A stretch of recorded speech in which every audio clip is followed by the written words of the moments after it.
বাড়িতে যাইব আর এই কার্টুন আলগি দেওয়ার জন্য একটা লোক নাই, আমি আছি, আমি ভিডিও করতেছি জন্য আলগিতেছি না। হ্যাঁ এটার ভিতরে তোমাদের তোমাদের তোমাদের নিজের কোনো সামান আছে? এটা না না নিজের না, এটা তোমার নিজের কোনো আছে? সব পরিবারের জন্য বুঝছে।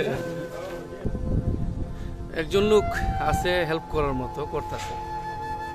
যারা বিদেশ থেকে যা এই যে বড় বড় গাড়ি, এই গাড়ির মধ্যে নিজের বলতে কিছু নাই, নিজের জন্য এই নিজের জন্য দুইটা শার্ট দিব না কাজল। হ্যাঁ খালি সেট বাইক গিয়ে কইতেছে কাপড় কিনবো। যে প্রবাস থেকে যারা যা এই বড় বড় গাড়ি লয়ে যাতে গাড়ির মধ্যে কিচ্ছু নাই, সব পরিবারের জন্য, তারপরও খুশি, প্রচুর খুশি। তো যাই হোক ফ্রেন্ডস, একটা কথা কি জানেন, দিন শেষে পরিবারের জন্য নিতে পারলে খুবই ভালো লাগে।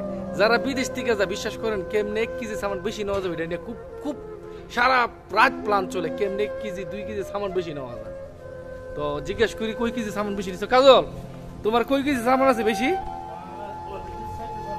6 কেজি বেশি। ইনশাল্লাহ যদি জরিমানা দেওয়া লাগে সামান 6 কিলো তুই সব পরিবার যা আছে যাক। এই শাইন কই কেজি বেশি? এরকম ওই 5-6 কেজি বেশি। যাই হোক তারা চলে যাব, যাইতে তো হইবই ভাই, আপনারও যাইতে হইব আমারও যাইতে হইব।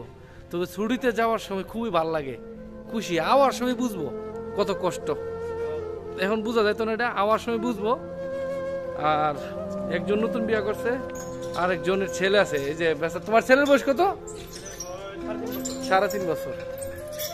চলো দোয়া করে দিই সহি সালামতে যেতে যাও। বিদায় দুবাই, দেখা হবে বাচ্চা থাকলে ছুটিতে আসার পরে ইনশাআল্লাহ।